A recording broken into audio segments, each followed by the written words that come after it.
The challenge from the appraiser's perspective now is, well, geez, I don't have 4. I've got 10 and more coming that I feel like, how do I make a responsible decision as to what to even use?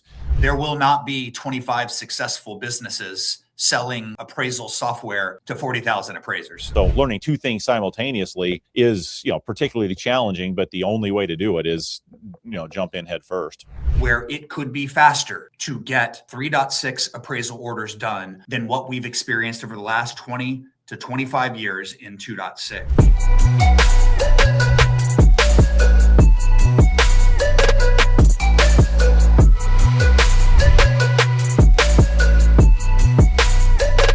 Episode 98 of the award-winning, world championship-winning Market Moves with Mark and Jeff. 2 uninteresting guys taking on interesting times and announcing what I think will be about a 10-part mini-series going over the next 10 weeks, launching UAD AF, a Market Moves mini-series talking nothing but UAD. Jeff, I'm excited to kick this off with you. We talked about this at the Valuation Expo conference. Everybody's talking about it in nothing but it anyway. So why not figure out how to fill 10 hours of podcast, future podcast episodes talking nothing but UAD? Well, either we'll have an audience or we won't at the end of that, Mark. I'm excited to see which of the 2 paths we end up at the end of by the time we take this topic on full bore. I did appreciate you committing us to doing it while on stage receiving an award. So, I mean, another shout out to the Appraisal Buzz. Appreciate the recognition for the efforts, that we've had here. And, it was interesting. I had several conversations with people that didn't know. I didn't know you did a podcast. Excited to check it out, kind of feedback, and a few that were religious listeners and excited when new episodes come out. Probably more of the former than the latter, but welcome to all of those types of conversations. Yeah, boy, I do. There are a ton of thoughts as it relates to UAD 3.6 and whether or not the industry is ready. There's a lot of thoughts coming out of the conference related to that. But first, Jeff, I think we need to fill in the details of the award-winning and the world championship-winning Market Moves. I don't even have the trophy near. Do you? Might. I set it out to bring in, and I don't either. At least not that trophy. I was recapping to my wife. I think the last time, so at the Val Expo, they do a cornhole competition. Appraisers from around the country that are there at this, and I think most come in for the cornhole competition and then just happen to pick up the CE and the trade show and stuff as like side benefits to the world championship of cornhole. I was telling her that the last time I think you and I entered that competition, we either took second place or we made it pretty far. And I told her I was kind of bugged that we didn't actually win the thing, and she just shook her head and laughed at me like, I'm an idiot. What does that matter? And she was right, of course, but I was very pleased in our effort to have walked away with the trophy and this year, Mark, not having practiced a whole lot since last time you and I played, I don't think. No, we hadn't practiced at all. There's formidable competition there for sure at the end. I'm not sure we win that very many times forward here, but yeah, that was a fun. There was a older gentleman that was like the professional photographer around the conference. And he had taken our championship photo, first place photo of the cornhole tournament. And then the next day was taking our photo for the Content Creator of the Year award, which is much more prestigious, I think, than the cornhole. Very proud of that, both you and I.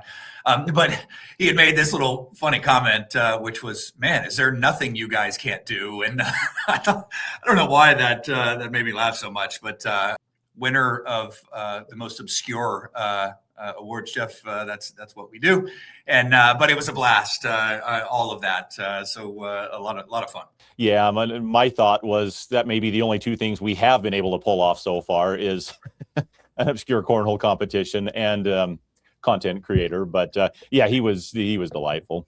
I think Jeff, that's what I find so humorous is how non-descriptive of you and I, certainly in the last 3.5 years in the world of mortgage appraisal. I think others might be asking, what are you guys doing right? One way or another. So nice to get a little bit of change of perspective there. Yeah, absolutely. I mean, fun events. We had Brian Reynolds on talking a little bit about what he was doing, but referenced the conference. And it really was a pleasure and a joy to see and meet people, some people that we'd only ever seen on screen, that you get together in person. And sometimes there's surprises, somebody doesn't look exactly how you expect them to. You and I got the comment more than once, I think, that we were taller than people anticipated. I just don't know whether to attribute that to poor posture and I just come across as like diminutive on screen or something. I don't know, but it really was a blast getting to know people that we'd seen virtually but never in person. Yeah, you bet. Well, Jeff, UAD 3.6 and this conversion is all the rage. We are this will be the last Val Expo that we will be at that is not talking about the upcoming hard transition date. Thank goodness. I think everybody leaving the conference is excited for that to be a reality, that we'll be having very different conversations next year, which are how are things going. And I think people, the GSEs, government-sponsored enterprises, Fannie Mae, Freddie Mac, who are driving this change in how an appraisal report is prepared, communicated, and how it'll look, is they've given us, I think, 8 years, right, of forewarning and slow rolling development and all of this, and that time is now coming upon us to see that transition. The hard transition date for first mortgage is November 2nd. Right. So that is 11 weeks roughly from the date of this recording. It is right around the corner. I think generally there is quite a bit of nervousness that the industry and various components of it aren't ready.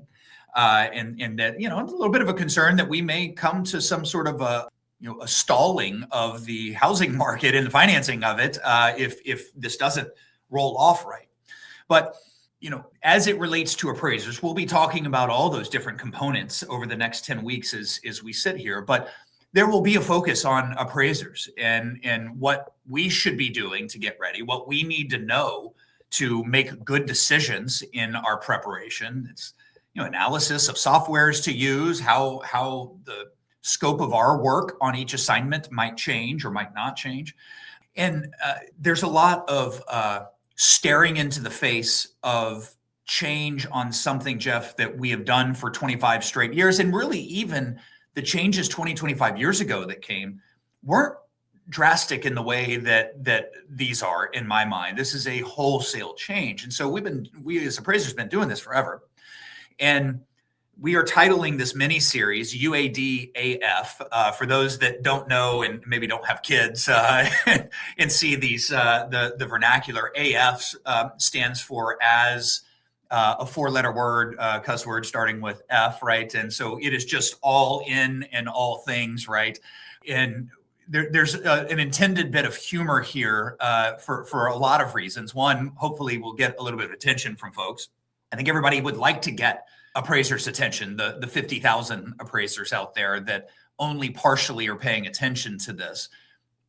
There's information dissemination that is necessary. People really need to stare into this change and head it face on. And I think both you and I, Jeff, think you really should do that with a temperament of humor and unseriousness to some degree, because it's overwhelming to do it any other way. And so UAD AF is really intended to remind us all and to make a little bit light of kind of a monumental task that we all have in front of us, which is making the switch from 3.6 or from 2.6 UAD, Uniform Appraisal Dataset 2.6 to UAD 3.6.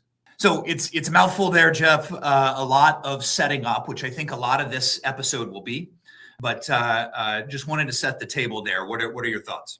Yeah, and like you said, man, so many thoughts running together. But it's as you set that up, Mark, there is a reality that when that for those of us that have been in this for a while, when they initially introduced the uniform data set, the effort has always been to try to have more consistency in residential appraisal report writing, greater consistency in the ability to underwrite, and in the ability to leverage technology to review and analyze appraisal reports, and I mean, truthfully, at some level, to build models around the ability to provide automated, value solutions at some level.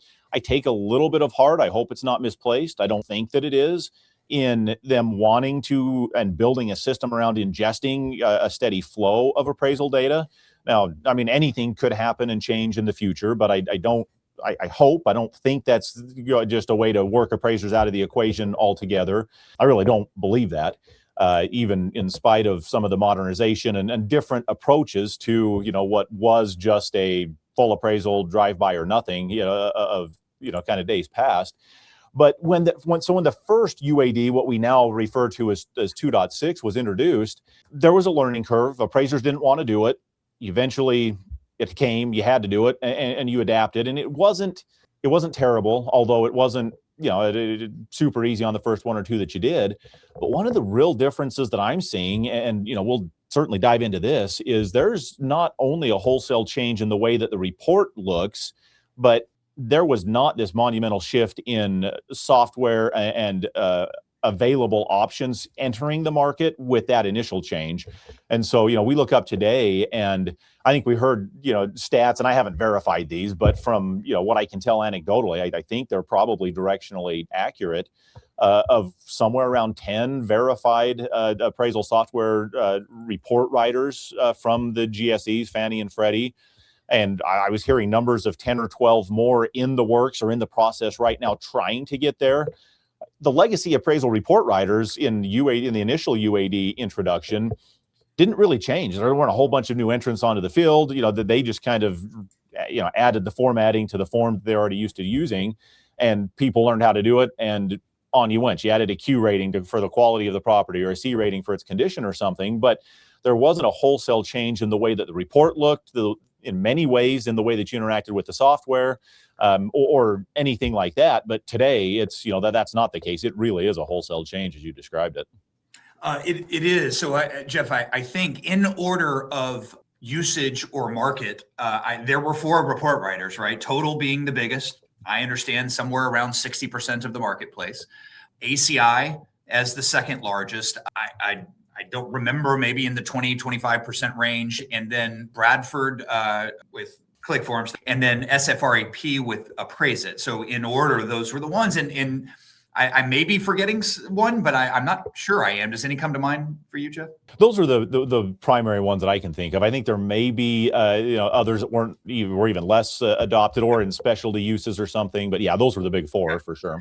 Yeah. So and this was for since the 80s. So I mean, we're talking 4 decades. There were 4, and there was no room for entrants. In fact, I built a report writer in the cloud in 2016 through 2018 in an attempt to try and provide a new and an option different. And boy, I'm watching all of these newcomers now and very envious that I was just a decade too early, and wish I had maybe found a way to keep up with it, because everybody's got an open mind to be considering these things now. But there are 10 today, to read them: ACI, this is in alphabetical order; Ivory, Appraise, Ascent, which is Jaro and Option's deal; Automax, Bradford Technologies, Cotality, Regora, SFRAP, and ValueMate.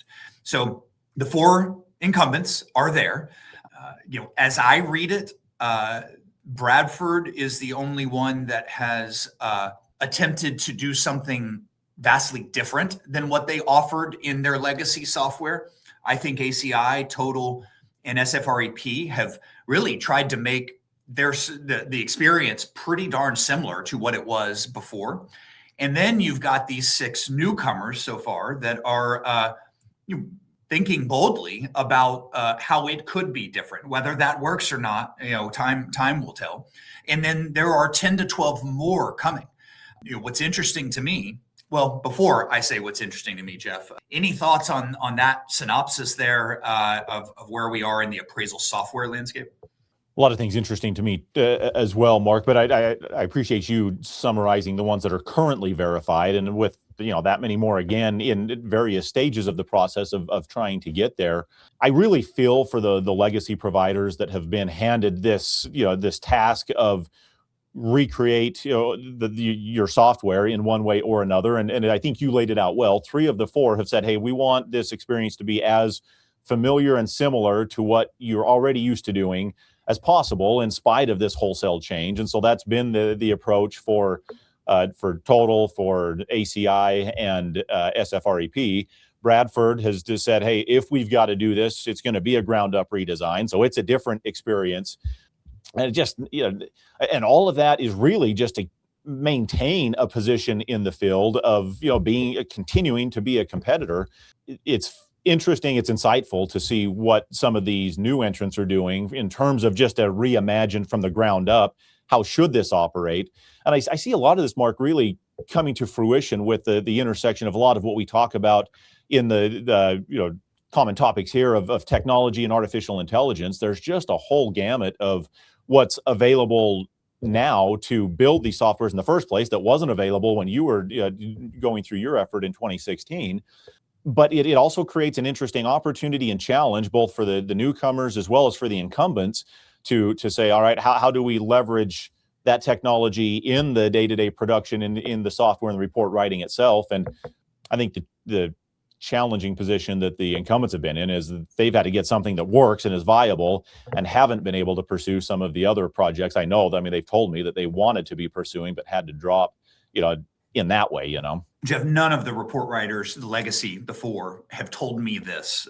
So I am putting words in their mouth. So I don't know that this is their perspective, but I can't help but think it is that there are 40 or 50,000 appraisers to sell software to. If you're a software developer or a founder starting up a software company, would you want to do something like Slack that can reach 100 million users, or have an addressable market of 40,000 appraisers that most people think is going to half over the next decade and a half, if be there at all, right? Where is the incentive? Where is the excitement to be serving this market? And so you've got these legacy incumbents that have been serving them. And sure, we want to keep doing that, right? We've built a reasonable business. But what it seems to me is that this move from 2.6 to 3.6, which is requiring a complete overhaul, this becomes table stakes to continue in a business. How can you be overly enthusiastic about it? Now, I want to emphasize, none of them have said that to me, that they're unenthusiastic. I can tell you that ACI and Total have been snail slow in getting this done. It feels unenthusiastic on some level from just a layperson on the side. And so, what a difficult thing that, it was already going to be a hard road to stay in business, just standard operating procedure here. But yet I've got to spend millions in redesign just to stay and keep a seat at the table. That's a really tough proposition.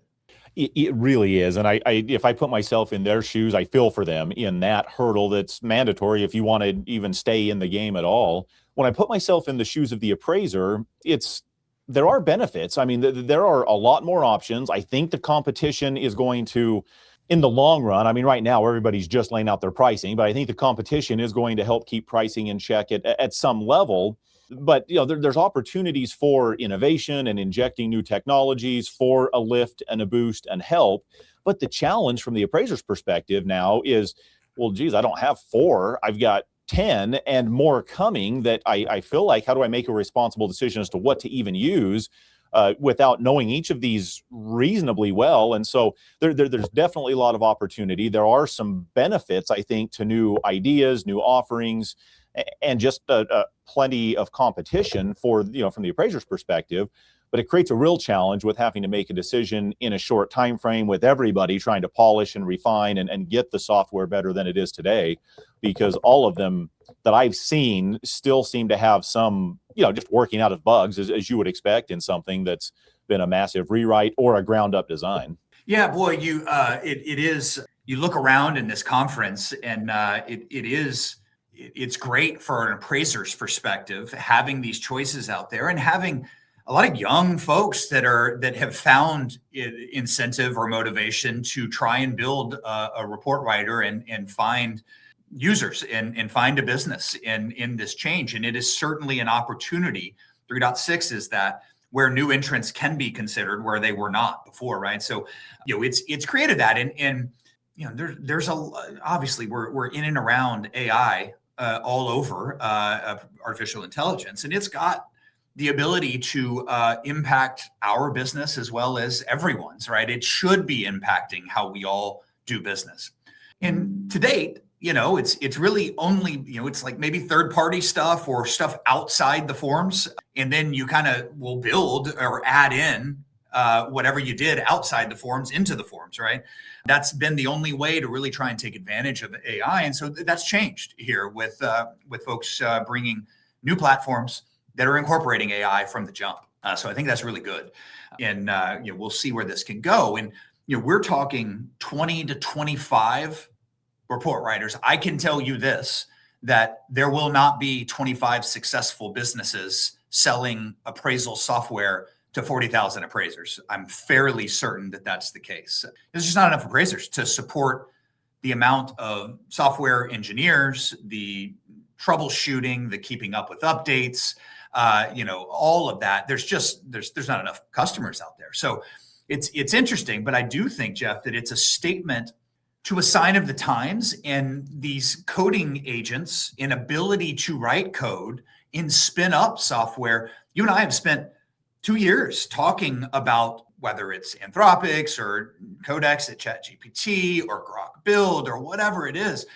Boy, there is just all sorts of capability now reaching people that want to build something that they can specifically use. And I think that this 20 to 25 report writers that are now here versus the 4 from the prior 4 decades, it's not that every one of them thinks that there is a huge business opportunity to divide up the 40,000 appraisers that are going to buy software, Jeff. I think it's that they can build it and maybe entertain using it for themselves and build it for purpose, for how they want to use it specifically.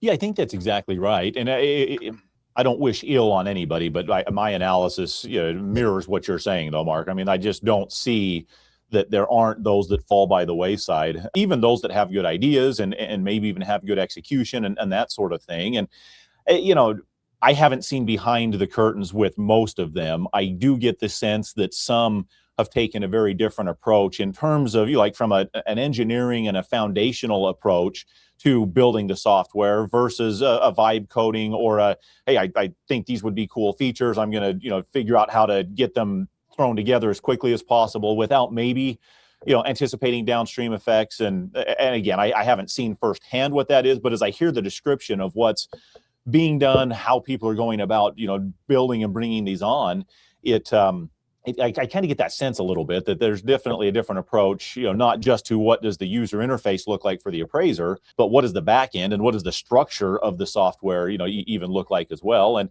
kind of as you would expect, not everybody's going to take the same way to try to bring this stuff online. We were talking with one who was an early out the gates and to get verified with the GSEs. And the challenge and the problem is there were problems on both ends of that equation. The GSEs still had, things to work through and that sort of thing. And so I think those that have been verified more recently have benefited from some of those that kind of paved the way early on in making that happen. It's just the reality of everybody chasing the same goal. Somebody's going to get there first and the process is going to improve over time. But it's striking to me that just the differences that each of these, offer, I think each with their own set of relative strengths and weaknesses. Man, I'll tell you, it's daunting as an appraiser and a business owner to try to keep up with what is the best fit for, our unique circumstance and situation.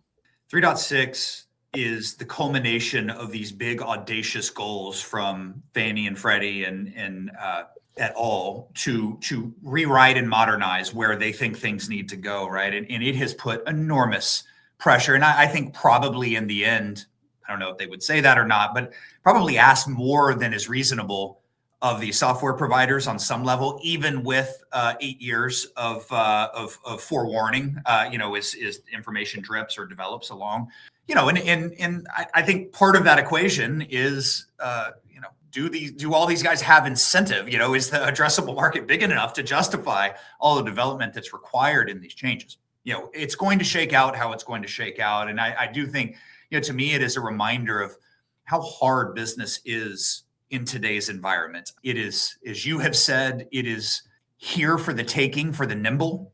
It is a mess for those that aren't nimble, and all these changes, whether it's 3.6 or AI or whatever is out there, I keep thinking about like CoStar's stock price compared to, our struggle. We have struggle in the appraisal business. Look, CoStar, their stock price is down like 75%. They couldn't be more digital. I thought they couldn't be more protected in a moat of what they're doing. And they have just gotten hammered over the last little bit. And so all these changes declare winners and losers in very unpredictable ways. I think the great thing right now is that there is no way to predict a winner or a loser in any of this, right? We are in the early innings, first inning possibly. Maybe the game hasn't started yet, Jeff. So you can't predict which of these software providers are going to come out, but appraisers are going to kind of end up making that determination one decision at a time, and what makes the most sense for them. And I hope on the next coming 10 weeks, you and I will be able to kind of provide an unbiased summary of our perspective of the different options that are out there, what else is coming down the pipeline for appraisers to be considering.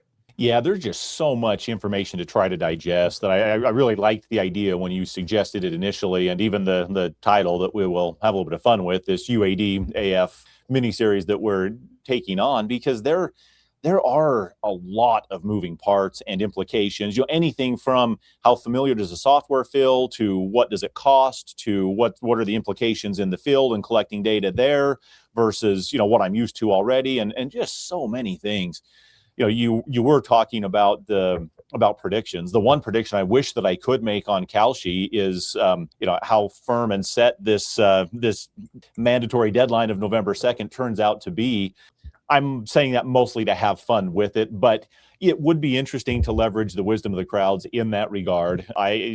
Nobody has officially said anything other than it's here. And I think the proper approach for everybody in the profession, appraisers, software providers, lenders, anybody else with a stake in this, is to plan on it. I mean, get ready and plan on it. And even if there's any sort of modification or extension of the mandatory deadline, I don't know if there will be or not, but I don't think that the housing market, I don't think the economy, I don't think those at the highest levels of government and corporations are really going to sit by if there's a grinding halt to the amount of loans that are able to be done. So, I mean, whether there's some short-term flexibility or not, I don't know, but I think the right approach for all of us is to say, hey, I ought to be ready well in advance of November 2nd to complete and ingest and close loans with 3.6, appraisal reports and standards throughout the entire process. And I mean, it touches more than just appraisers. Of course, we're in the thick of the appraisal side, but everybody in the process, really should be planning to be ready and ramping up,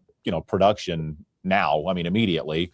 And that's easier said than done, no doubt. But that's certainly the way I'm looking at it. And kind of one of the takeaways from the conference in talking to people, a lot of concern about being able to be ready come November 2nd.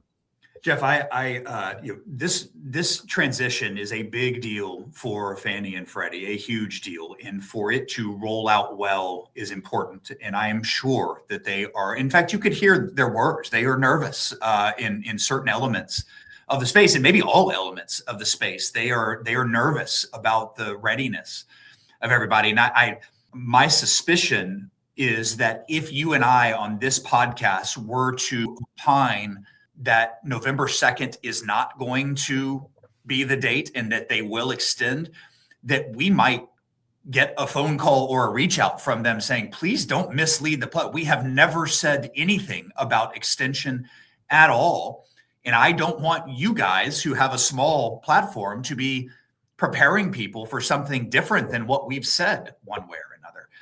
And so this is important to them. And I think if people just assume that it's not going to happen but the date is hard and goes live, boy, everybody's left holding the bag and the industry is in real trouble. So, I think it's possible that Fannie and Freddie could not say a single word of extension until November 2nd and then provide some sort of optionality or flexibility. But important to note, they have indicated none of that, and everyone who speaks to their representatives, and we'll have some, I hope, maybe we've said something wrong here. We won't get them, but I hope that we'll have some representatives from each organization here that will speak about it all. I think everybody will be trying to read their facial expressions in how they say the date is hard. We've never said anything different. And well, you kind of laughed when you said that. Did you really mean it? You can see, I mean, this is like 4 conferences long now where this sort of facial recognition analog style is going on, right? And the lack of readiness from the industry as a whole, all players, I think feeds that concern. It really does. And we were talking to one lender who was, talking to appraisers, and they're saying, yeah, it'll probably take me a couple weeks to get ready. I'm not going to worry about it until middle or end of October or something. And they had no idea really what it was, didn't know what software they were going to use, didn't know what the report even looks like or anything like that. And so I do think it's really important. I mean, there's having a little bit of fun with, taking the mandatory date extension, maybe not too seriously at some level, but I really do think it's important. And I mean, my personal perspective, our perspective is it shouldn't be November 2nd. It should be immediately, ASAP. You should be ready and getting ready. And we're, welcoming and inviting and begging, send us more. Like, we're only going to get better with repetitions doing these. Both you and I have actually completed 3.6 reports for live files that have been delivered to lenders, and we need to do more. I mean, everybody does. And so I don't know what'll end up happening come November 2nd. Interesting side note is that's actually the date that the appraisal summit kicks off in Las Vegas. It's that weekend of October 31st through, I think, November 2nd or 3rd or something. And will be interesting to see, what those conversations are, at that point. But I think worth emphasizing. I'm not saying I know anything about the date being extended, because I really don't. And even though it's interesting to observe and see what happens, the only responsible thing for anybody who wants to continue to be an appraiser or an appraisal firm going forward is to prepare well in advance of that, not put it off or plan on it getting extended or some sort of a modification or that sort of thing. Even if it does come, you're going to be in a strategic advantage if you're already set up and have a preference to doing 3.6 versus 2.6 reports at that point anyway. Jeff, I think the way to put it is that if the industry is not ready and the date is hard, it is disastrous. To be ready and the date be extended is,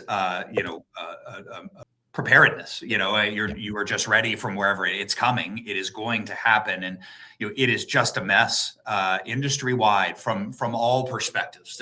Certainly not just appraisers. If we aren't ready when that time comes, so we're trying to be experts in it. Acurity is looking for UAD 3.6 orders. Think about the wanted posters from the Wild West. Send us that work. I saw a large firm post that they've completed maybe 33 so far. We're about half that, and looking for them. We're looking for excuses to get reps and to learn more about it. So we'll and I think everybody should challenge themselves to move in that direction. And having said that, there's a lot of folks that are looking for them and can't find them, including large appraisal management companies that manage thousands, tens of thousands of orders a month and don't find them. It's wild. And I think those that are ordering 3.6 today, growing exponentially by day right now, but there's just not many people ordering them. Yeah, and some of the consistent advice that I heard from multiple speakers on stage was get ready early, practice now, write the actual reports, do it on your own home or whatever. And so in addition to the ones you referenced that we've done, internally, we've created a number, maybe that many more again, test files. And in fact, one of the report writers, software companies had asked us to provide additional test files so they can run them through their system and find, where the bugs are in delivery, in review, and in the various technology, kind of scrutiny that appraisals go through once delivered to the client and that sort of thing. And I just think it's worth emphasizing to anybody listening here that wasn't at the conference that there are continuing education classes that you can take and probably should. Many have been asking for some sort of confirmation that you've, done some due diligence on that front. But my personal experience is actually writing one, whether for a live lender order or just on whatever, your own home or, doing a live file in 2.6, but then also writing in 3.6, you're not going to learn any better what the software is that you're currently testing and what the data set is than actually doing it firsthand. And I've been describing this to people, there's two things you're learning simultaneously. One is UAD 3.6. The report looks a lot different. In fact, as soon as we're on here, I'm running off to our local board of realtors to, show them a PowerPoint presentation about how the report just looks different on the back end, the output. 3.6 and where everything goes is different. And there's some that we have to learn that. But then you're also learning how is the software choosing to help produce that output. And so the interaction with the software, whether your current provider or an anticipated different one, there's a lot of room for differences in the user interface and the user experience in making that happen. And so learning two things simultaneously is, particularly challenging, but the only way to do it is, jump in head first. The one benefit to lower volume of mortgage appraisals is having a little bit of time to be able to lean in this. And I think we've said this in other episodes, but in the context of episode 1 of UAD AF is to, we get these emails from lenders and AMCs like, what is your UAD readiness, right? So that's a great question, important for sure. But really the way appraisers ought to think about this is in that question, I think really should be, what is your UAD willingness? What are you willing to take one on and go muscle through? Because I think all of the appraisers that have finished these will say, you can muscle one of these through, no problem. I mean, it will take you longer, sure, a lot longer probably, but you can muscle it through. So be willing to do it and jump in one way or another. Yeah, you're not going to start to think about efficiencies until you're starting to actually produce them, and that's just the right approach from my perspective all the way around.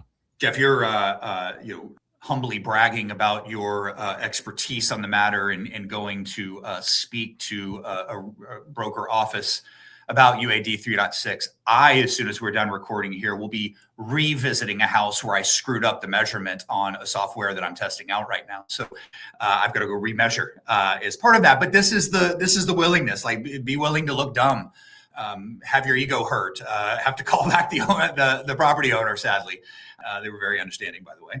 But, you can't be perfect starting this. But, the UAD AF is, do it with a little bit of humor and a little bit of levity, to just get started is my advice. And I think really the encouragement of this mini series is let's talk about the options there. Let's help you kind of narrow in on some selections that can at least get you the first one done. Whatever software you choose to write it in, doesn't have to be the one you do it in 2027. Just choose one, go get it done, and assess. Yeah, of course, easier said than done, especially when you're making a repeat visit because the software didn't retain what you thought it did initially. So there are going to be those things. I think I told this story, maybe I didn't. The first one I did, the agent met me there and it's like, yeah, you're not going to be very long doing this inspection, right? So I'll just hang out and then lock it up when you're done. It was a vacant home that had just been recently built by the builder. And I told him, I was like, you're welcome to do that, but I might be a little bit of time because it was the first one I was doing and learning an inspection app in the field, real time. And he was fortunately gracious enough or impatient enough to be willing to leave and just let me close the garage door and jump over the laser when I got done an hour later. It took some time to just navigate through it, right? But, at least I didn't have him breathing down my neck because that would have made it worse. Jeff, this reminds me of the Murphy's Law incident. I'm guessing it was around 2005. And I had always had this practice of doing the interior of the home first, right? I would lay out this is when it was clipboard and paper. And I would just kind of lay out generally where the rooms were. And then I would make sure the sketch was drawn around where those rooms were. And, I had good reasoning for it. Like, look, if I'm getting all sweaty in Houston, I don't have to go into their house sweaty and, or step in something or whatever. And so the first one, I've got my tablet in hand. I'm like, all right, I'm going to try this. Here we go. Guy opens the door. It's like, hey, man, I got to get out of here. Can you do the inside first? And my plan was to do it on the outside, and it's just Murphy's Law. We'll make it difficult. It's just to test our persistence and our willingness to dive in. But that's just what it takes, be committed. And if you can't do it on that one, do it on the next one, whatever, Committed AF. I think that may be the takeaway from this episode, Mark. I like it. Well, Jeff,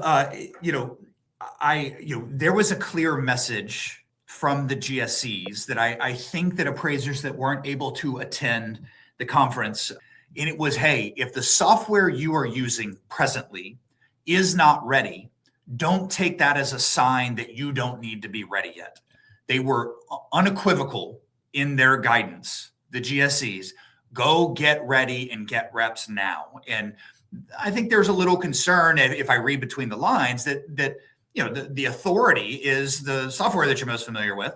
And, if they're not ready until November 2nd on the day, maybe I don't need to be ready to try these things until November 2nd. And I think what we all need to be ready for is not just doing one and muscling it through on November 2nd, but we should be able to handle the type of volume that whatever your type of volume is at an appraiser on a weekly basis, be able to handle that kind of volume on November 2nd, because I think that's what we could possibly be seeing. So, that should be the goal, and you got to have reps now to get there.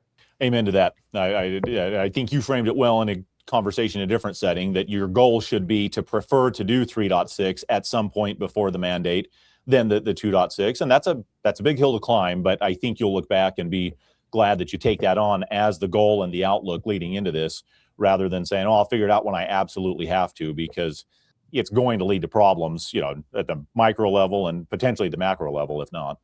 You bet. Well, Jeff, what else do we need to discuss or talk about here as it relates to the introduction of UAD AF? Well, I think the underlying theme, that we've been hitting on, definitely makes sense. I do look forward, Mark, to maybe a little bit more granular dive into some of the options that are on the field. I think, and keeping with with this theme and in this vein, there are free options available today that you can go in and use and get familiar with. In terms of software providers that are making things available, it's worth figuring out which ones they are. It may be worth identifying the list that you read from of those verified ones. If somebody didn't memorize that list going through or doesn't want to go back, we can provide a reference as to where that is. I've seen them on Fannie and Freddie's websites at times. So where'd you find that? Yeah, I've got it pulled up. It's on Fannie's website, where an integrated vendor list. I will send a link. We'll make sure to have a link in the show notes to do that. Yeah, very good. So you can check out each of them, but I know of at least a couple that have free offerings for a short time. Some don't charge until you actually try to deliver a file. There's just options, but there's no reason in the world not to be testing firsthand, hands-on. And I think probably good for people to know that those are options.